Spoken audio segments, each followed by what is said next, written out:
Kerala story സിനിമയെ എതിർക്കുന്നത് രാജ്യദ്രോഹപരമാണെന്ന് ബി.ജെ.പി. സംസ്ഥാന executive member K Surendran. NDA. Nannamukku panchayat തെരഞ്ഞെടുപ്പ് കൺവെൻഷൻ ഡേവിഡ് സ്കൂൾ ഓഡിറ്റോറിയത്തിൽ ഉദ്ഘാടനം ചെയ്യുകയായിരുന്നു അദ്ദേഹം. ചില ഭീകരവാദി സംഘടനകളുടെ വോട്ട് നേടാനാണ് CPIM-ഉം കോൺഗ്രസും കേരള സ്റ്റോറിയെ എതിർക്കുന്നതെന്നും രാജ്യത്തെ ബഹുഭൂരിപക്ഷം മുസ്ലിങ്ങളും ഭീകരതയെ എതിർക്കുന്നവരാണ്. CPM-ന്റെയും കോൺഗ്രസ് കക്ഷികളുടെ നിലപാട് ദേശസ്നേഹികൾ തള്ളിക്കളയുമെന്നും അദ്ദേഹം പറഞ്ഞു. പിടാവന്നൂർ ഡേവിഡ് ഇംഗ്ലീഷ് സ്കൂൾ ഓഡിറ്റോറിയത്തിൽ സംഘടിപ്പിച്ച എൻ.ഡി.എ. നന്നമുക്ക് പഞ്ചായത്ത് തെരഞ്ഞെടുപ്പ് കൺവെൻഷൻ ഉദ്ഘാടനം ചെയ്ത് സംസാരിക്കുകയായിരുന്നു അദ്ദേഹം.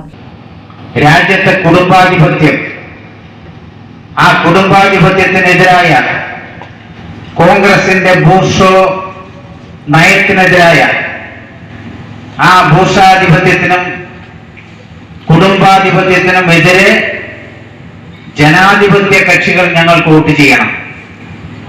ഇതാണ് മാർക്സിസ്റ്റ് പാർട്ടി ജനാധിപത്യവൽക്കരിച്ചതിന് ശേഷം വിളിച്ച മുദ്രാവാക്യം.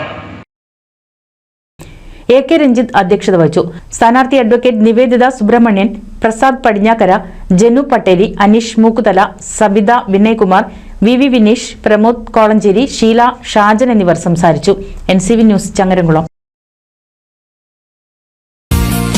നൂതൻ ഫാൻസി ഓർണമെന്റ്സും cosmetic collection, new born baby ഐറ്റംസിന്റെ എക്സ്ക്ലൂസീവ് കൗണ്ടറുകളുമായി കൽപ്പക വെഡ്ഡിംഗ് സജ്ജമായിരിക്കുന്നു.